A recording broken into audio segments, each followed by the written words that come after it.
Yeah, he's may or may not know it. I don't know. You tell me.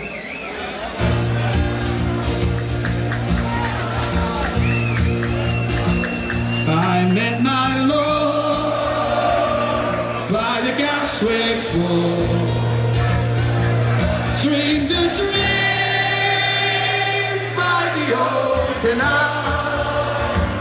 I kissed my girl by the factory wall. To the old town, to the old town. Bells are drill till they close the room, and cats are prowling on the beat. Springs again by the streets at night. To the old town.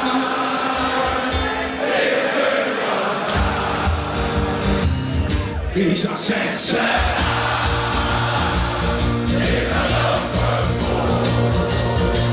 Watch him dead man, and we watch him score. He'll pass the ball, come as you like. We ready for this yet?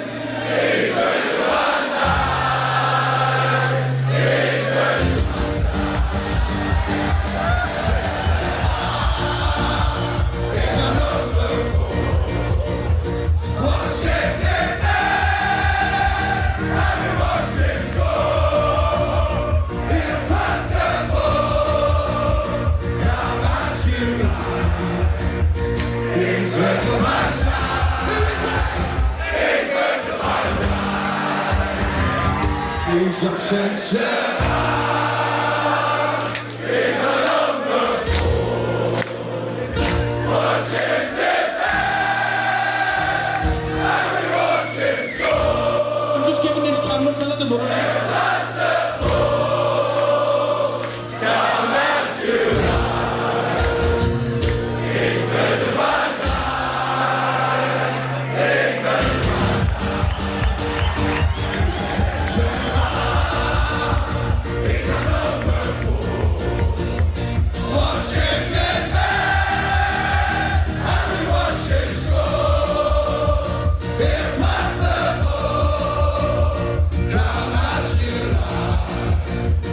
He's ready to one time.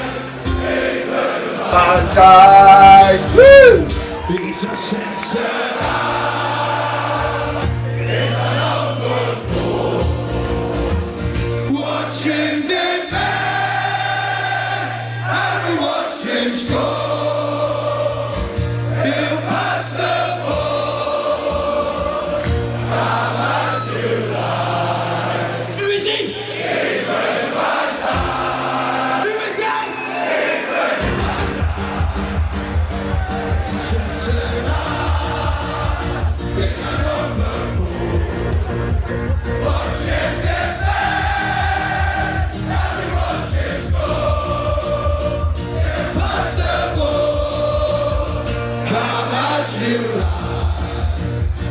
He's ready to one time. Who is he? He's ready to one time.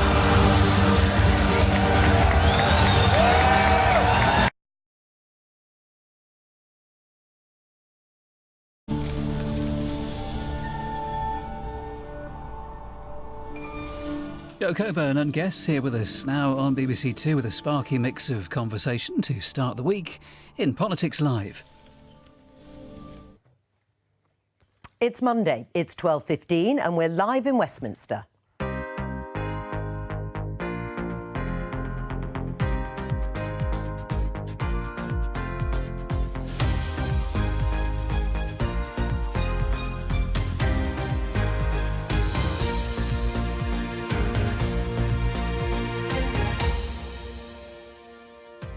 Joining me, Education Minister Nadhim Zahawi, Labour candidate Faiza Shaheen, Brexit Party MEP Lucy Harris, Liberal Democrat leader Vince Cable, and the Daily Telegraph chief political correspondent Chris Hope.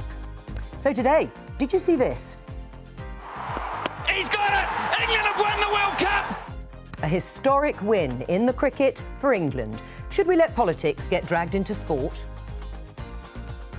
Will Jeremy Hunt or Boris Johnson find it hard to stand up to Donald Trump?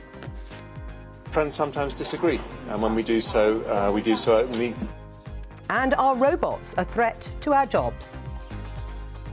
When you see robots doing this sort of work that used to be done by people, it really does make you wonder how far this automation can go.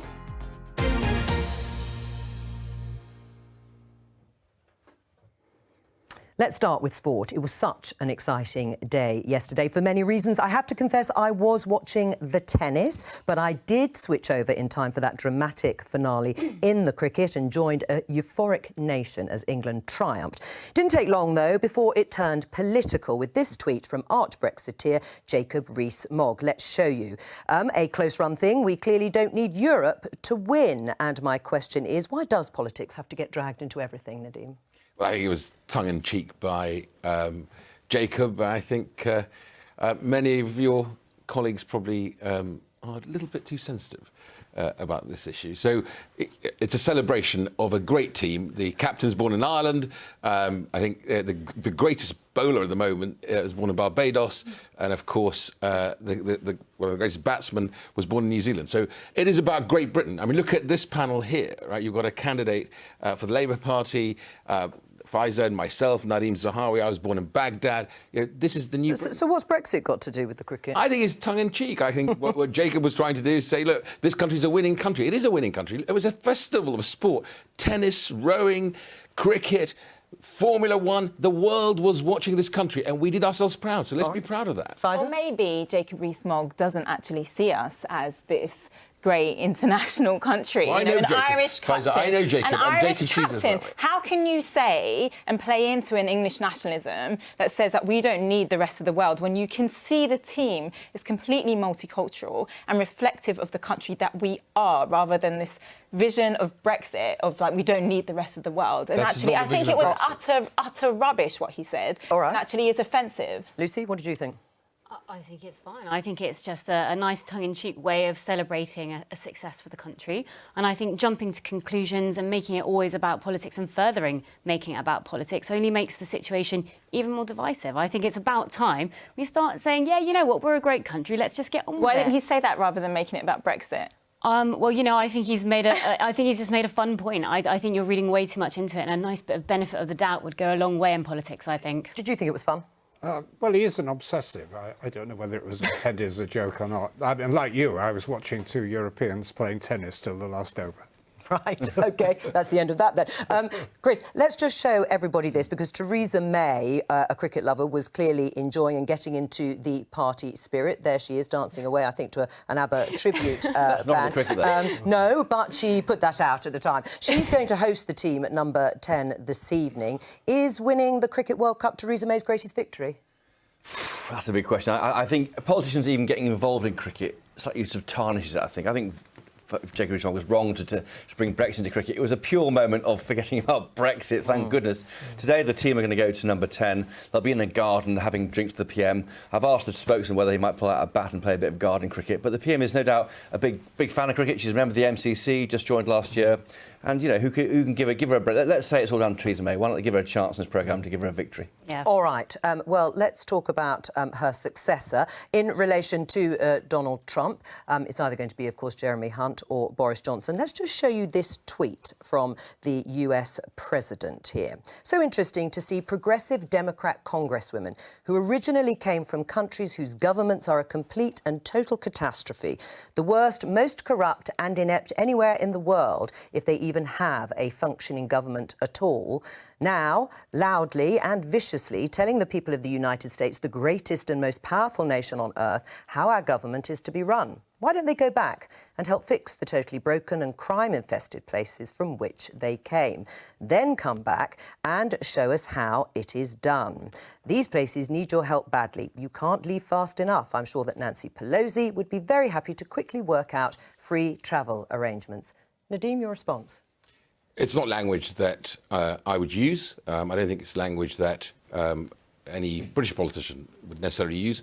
But this is a US domestic issue in terms of immigration. He's clearly frustrated that his opponents are trying to define this whole issue around the US controlling its borders as being somehow a moral judgment on him. So clearly he has fired out this tweet. Is that all you're going to say? Well, that no, this, it's that not. This isn't language you wouldn't use. A lot of people just say it's racist. This is about race.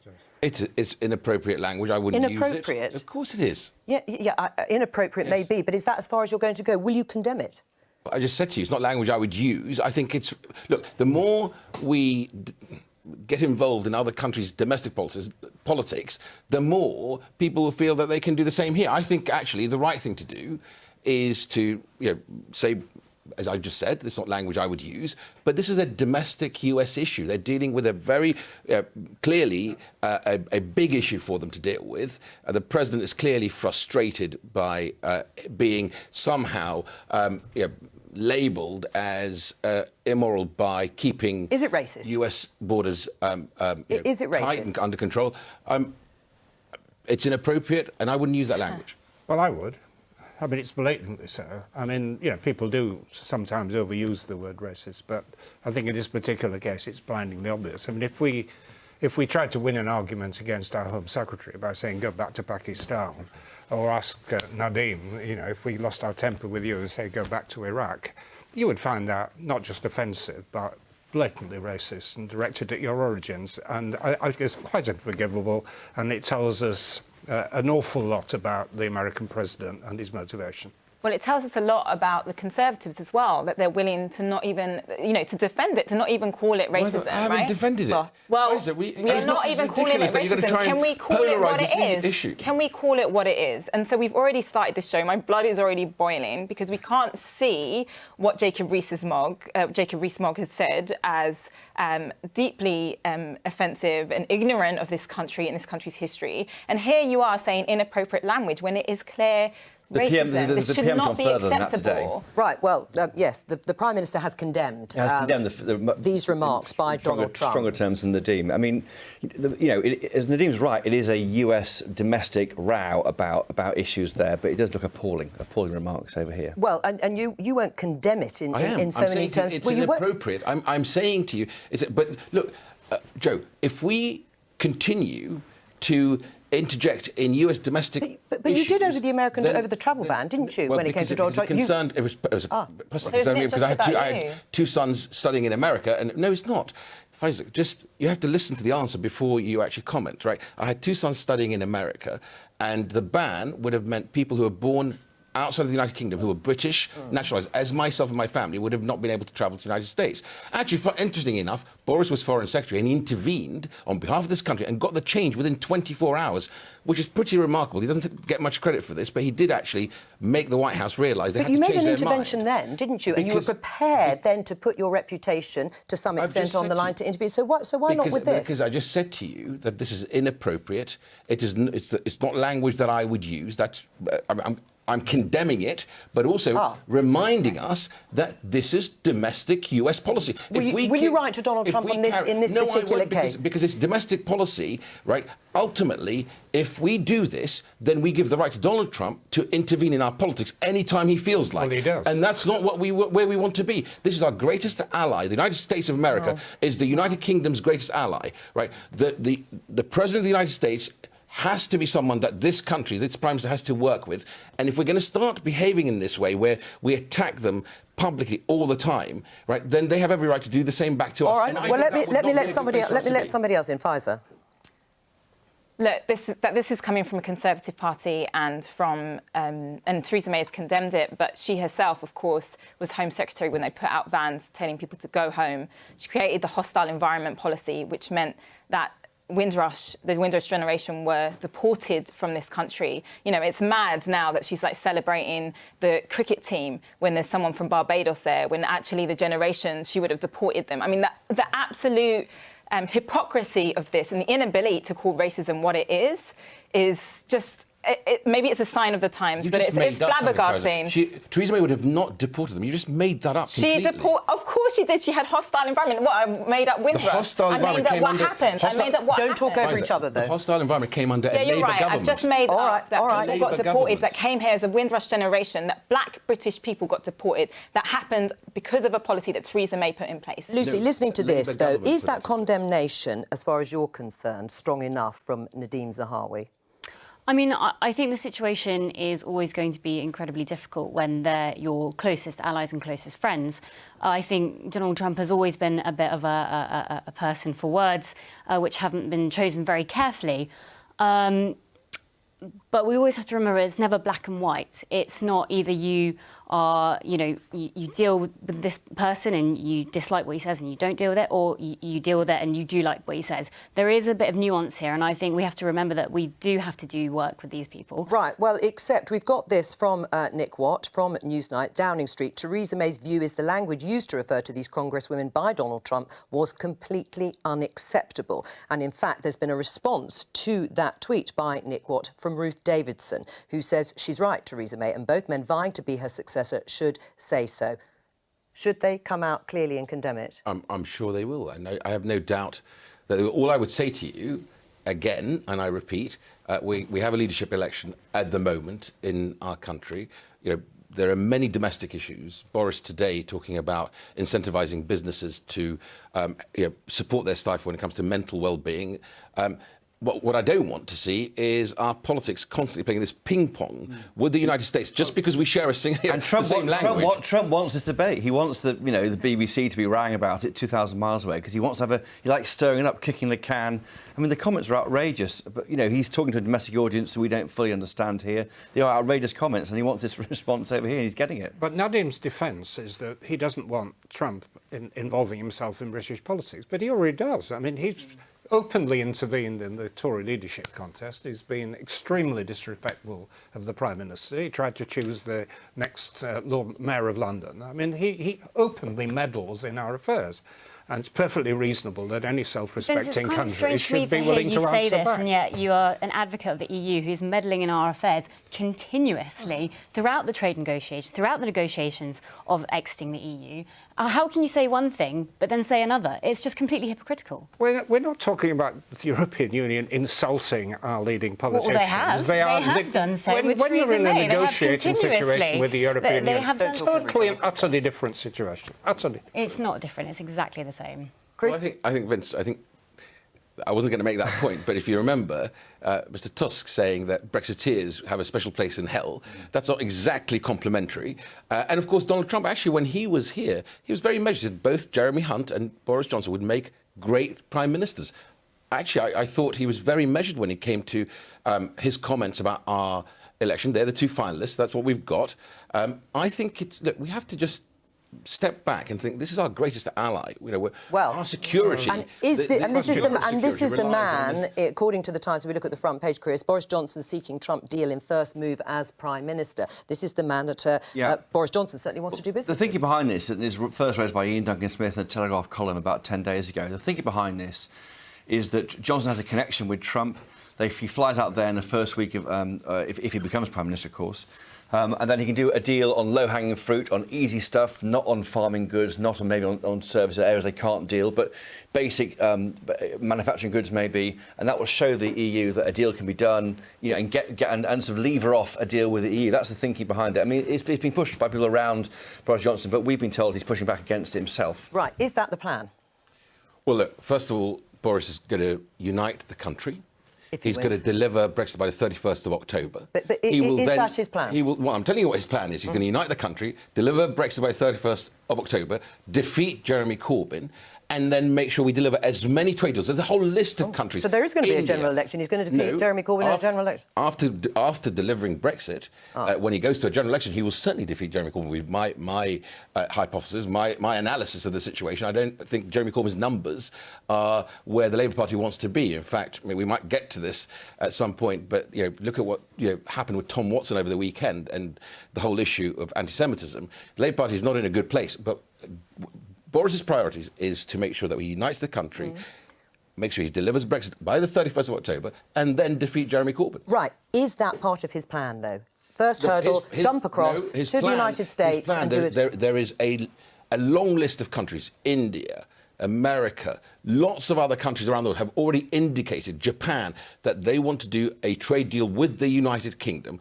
That's a good thing for us, and Boris will deliver that. Because one of the problems, as Vince Cable raises, is that Boris Johnson has, in many people's minds, already acquiesced to the United States over the whole issue of Sir Kim Darroch, who resigned. Absolutely. But let's just pursue briefly this point about the trade agreement, which is supposed to be so substantial. Dr. Fox, who is a great evangelist for this agreement, was deflating expectation this morning. I mean, making it clear there are large numbers of areas that they cannot negotiate about, that most of the barriers in the United States are not at federal level, they're at state level, that any agreement would have to be ratified by a hostile Congress. I mean, he's effectively making the point that Boris Johnson might come up with some little gimmick, some piece of paper, but has absolutely no substance in terms of our future trading relationship. We need to get real here. Yep. Well, on the future of Kim Darroch, it was raised again in lobby this morning, and we asked, will the PM, Theresa May, appoint the successor, or will it be the PM's successor? And they said in due course. We don't know yet. At the weekend, there was some good coverage of whether Stanley Johnson, Boris's father, might become the new ambassador, because in the same way Peter Jay became an ambassador in 1977, who was related to the then Prime Minister. So there's all sorts of ideas about who it might be, but someone who knows and trusts Donald Trump. Lucy, a career diplomat or someone more political? Well, I think someone more objective. I think someone who's got the idea that business and trade deals and deals in general are more of a business idea. Who are you thinking of? I have no one in mind, but I think it should be someone who's... Nigel's way too busy, And what about Richard Tice, the businessman involved in the Brexit Party? Well, I think someone who has a business mind should be doing it. And if it's... I don't think, it's not up to me, but I think someone with a business mind would be good. Who do you think, Faiza? Look, I think the American-UK relationship is about more than just a trade deal, and I'm very concerned about that trade deal and what will be on the table for that trade deal, because let's remember that Trump himself has said America first. Let's remember that when he came here, spoke about the NHS being in the trade deal. And let's remember that Boris has already bowed to him about the US ambassador, that we'll see if he stands up to him against his racism. So I'm very concerned about the power in that, the dynamics of those power in that any kind of trade agreement. But also we have to remember it's other things, right? It's sharing intelligence. It's, the relationship is more than about business. So no, I don't want a businessman. I want a proper diplomat, and maybe a woman even. But it's about time that we are objective about this. And that is exactly why what happened with the current US ambassador that's resigned is UK ambassador to the US is actually extremely upsetting, and just goes to show how much we could go down a road with Boris Johnson that further undermines our relationship with the rest of the world and further makes us look like a joke. Career diplomat or a political I think appointment? we've got some great diplomats around the world. A fantastic pool of people doing a tremendous job. So you agree with Jeremy Hunt on that? Have a career diplomat. Ed Llewellyn went from working with David Cameron at Number 10 to becoming a great ambassador that was a more political. France. But that was a more political appointment. So it's up to the Prime Minister to decide. And which Prime Minister should it be? He goes, and it should be Boris Johnson as Prime Minister. Right. It shouldn't be Theresa May who makes that decision. Well, it depends when the decision comes up and how that will work. But sorry, I thought you asked me which Prime Minister will win the election. Obviously, I would like to see Boris winning it. It depends on the timing and when that is decided. That is way above my pay grade, Joe.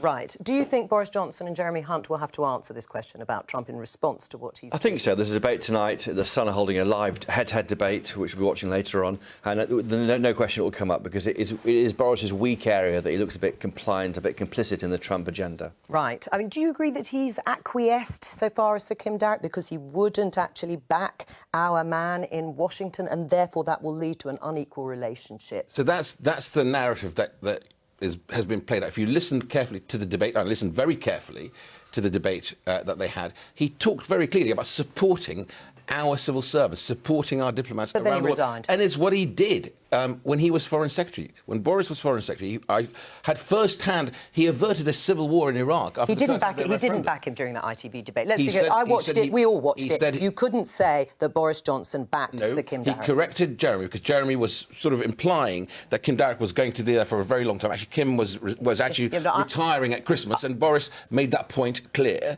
And then he went on to say, "I support our civil service. They've got to be able Our to do civil their service. job He didn't properly." support Sir Kim Darroch, Well, Nadeem hold on. Zahar. And then he pointed the finger at the real culprit, which is the leaker, whoever leaked this. And actually, before we leave this and say goodbye to Chris, Neil Basu at the Metropolitan Police, who is head of the inquiry into the leak, has also said that members of the press, the media, should be put on the line for this. Should he be removed from the investigation? I think it's very difficult when you have the police telling the press what to publish. It was quite surprising that Number 10 today failed to say that is not on. So, the London Mayor has said so, that it's outrageous that should happen, and I think it's overreaching by the Met there.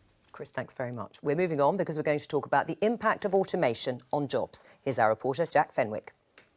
The robot or the cobot now is taking away some of the more challenging jobs. It's very clear to us that automation is not just going to affect people in factories. This is all about politics, and we do have a choice.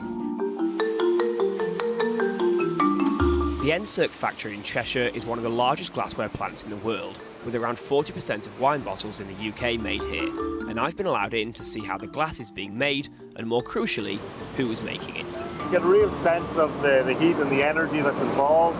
It got a lot hotter in here. I can feel myself starting to sweat. So before the robots were introduced, this is the job the guys have to do. Here they've combined the idea of robots and co-workers to make something a little different. Cobots. A real challenge from a health and safety and a product development point of view has been this human interaction with the machines. We were pretty excited when we heard that somebody had developed a robot which we could add on to the machine. The phrase cobot absolutely sums up what's happening here. Gas coming from the board on this machine is anywhere between 11 and 1200 degrees. The guys aren't now standing at the back of the machine happy to breathe in the smoke that was there. From here, maybe 10 years ago you would have seen guys wearing masks. So everyone must have been quite happy when they introduced it then. Yeah. It makes our job easier. Our day goes by a lot quicker. But the very idea of automation has many people worried, and the Office for National Statistics estimates that 1.5 million jobs in the UK could be replaced by machines. So will more robots mean more jobs lost? Ultimately, we see further development in this area, and I believe we will end up with people with more technical skills, but I don't see any reduction in people employed in this area. I actually think as a whole, it makes us more competitive and makes us a more interesting industry. So I think it will help our industry grow. At the moment, UK government thinking seems to be broadly positive about automation. They say machines will mainly replace tasks rather than people. And for now anyway, when something breaks down, it's the robots that need a little helping hand from the humans. So, I've been in the factory floor for quite a while now, and when you see robots doing this sort of work that used to be done by people, it really does make you wonder how far this automation can go, and whether robots like this will be seen across all sorts of industries. Here at Ensirk, this is just one step on the road to a fully automated factory floor. In the past, a warehouse this size would have been staffed by 70 people. Now, it takes just 2. The challenge for governments will be to make sure the human workers don't become a thing of the past.